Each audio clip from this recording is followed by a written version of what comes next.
இப்போ தொளி உளுந்தும் பருத்தி கொட்டையும் வச்சு பருத்தி பால் பண்ண போகிறேன். எங்கள் அம்மா இது மாதிரி தான் செய்வாங்க சளி இருமலுக்கு. இதை ஒரு 8 மணி நேரம் ஊற வச்சுருவோம். இப்போ 8 மணி நேரம் ஊறிடுச்சு. நல்லா இதில் உள்ள பஞ்செல்லாம் எடுத்துகிட்டு இப்படி நல்லா ஊறி இருக்கும், நல்லா பருப்பாக வரும். இப்போ இதை தண்ணியை வடிகட்டி மிக்சியில் அரைச்சிக்கிடணும். இப்போ நல்லா அரைச்சாச்சு. இதை நல்லா பால் எடுத்து வச்சுருவோம். இப்போ அந்த 1 கப்பு உளுந்து இருக்குது, அதில் ஒரு 2 ஸ்பூன் பச்சரிசி போட்டிருக்கேன். ரெண்டையும் களைஞ்சிட்டு வந்துடலாம். இப்போ இது களைஞ்சாச்சு. ஒரு குக்கரில் இதை சேர்த்துடலாம். இப்போ இதில் நான் 2 கப்பு தண்ணி ஊற்றியிருக்கேன். இன்னும் கொஞ்சம் கூட ஊற்றிக்கங்க. இந்த முங்குற அளவுக்கு நல்லா முங்கணும், கொஞ்சம் வேகிற அளவுக்கு ஊற்றிக்கணும். பொங்காமல் இருக்க கொஞ்சம் நல்லெண்ணெய் ஊற்றிக்கங்க. இது நம்ம குக்கரை மூடி ஒரு 4 விசில் வச்சுக்கோங்க, நல்லா குழஞ்சி. இப்போ இந்த பருத்தி அரைச்சதை நான் இப்படி பால் எடுத்து வச்சுருக்கேன். நல்லா கட்டியாக பால் எடுத்து வச்சுக்கோங்க. இப்போ இதோட அக்கரா, சித்திரத்தை, சாரண வேறு 3 எடுத்து வச்சுருக்கேன். இந்த 3ஐயும் நல்லா ஒரு இடிவரில் வச்சு இடிச்சிக்கோங்க. நான் அம்மியில் நுணுக்கிக்கிறேன். இப்போ இதை நுணுக்கியாச்சு. இது நல்லா நுணுக்க முடியாது, இந்தளவுக்கு தான் நுணுக்க முடியும். இதை ஒரு சின்ன துணியில் இதை கொட்டிட்டு நல்லா இதை முடிச்சு போட்டுறணும். இந்த மாதிரி முடிச்சு போட்டு வச்சுக்கோங்க. இப்போ குக்கரில் 4 விசில் போயிடுச்சு. இந்த ஸ்டேஜில் இந்த முடிச்ச இது உள்ளே போட்டுக்கோங்க. இப்போ அடுப்புனா நல்லா கொதித்து கொஞ்சம் அரை வேக்காட்டில் போடுவாங்க எங்கள் அம்மா. இப்போ குக்கருங்கிறனால நம்ம ஒரு 4 விசில் வச்சுருக்கோம்.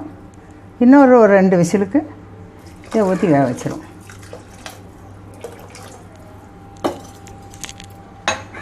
இன்னொரு குக்கர் மூடி ஒரு 3 விசில் கூட வச்சுக்கோங்க, நல்லா வந்துடும். இப்போ அதில் 3 விசில் போகிறதுக்குள்ளே நம்ம இப்போ 2 கப்பு கருப்பட்டி எடுத்து வச்சுருக்கேன். இதை கொஞ்சம் தண்ணி மண் இல்லாமல் இருக்கணும், அதுக்கு கொஞ்சம் தண்ணி ஊற்றி அடுப்பில் வச்சிடலாம்.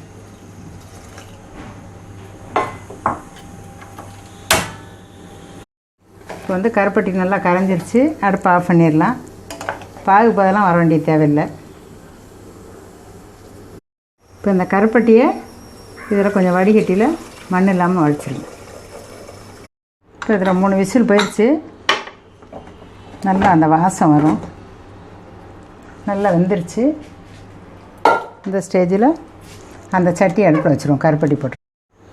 இப்போ இந்த நல்லா வெந்துருச்சு. இப்போ அந்த கருப்பட்டியோட இதையும் ஊற்றிடலாம்.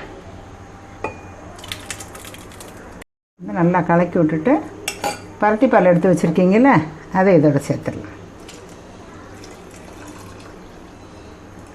இது இருமல், சளி எல்லாத்துக்கும் ரொம்ப நல்லா கேட்கும்.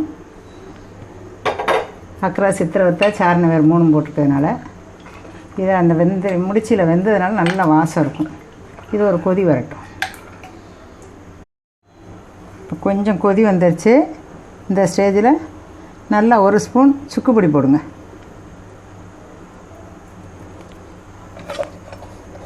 ஒரு வாசத்துக்கு ஒரு 1/4 டீஸ்பூன் ஏலக்காய் தூள்,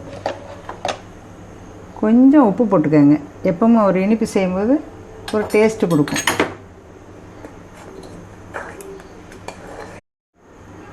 நல்லா கொதி வருது. இந்த ஸ்டேஜில் கொஞ்சம் தேங்காய் போட்டுக்கோங்க.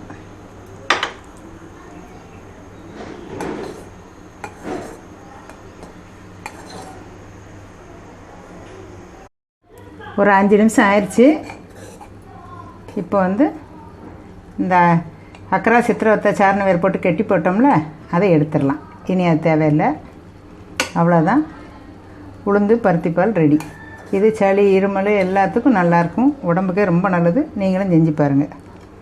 அடுப்பு ஆஃப் பண்ணிடலாம்.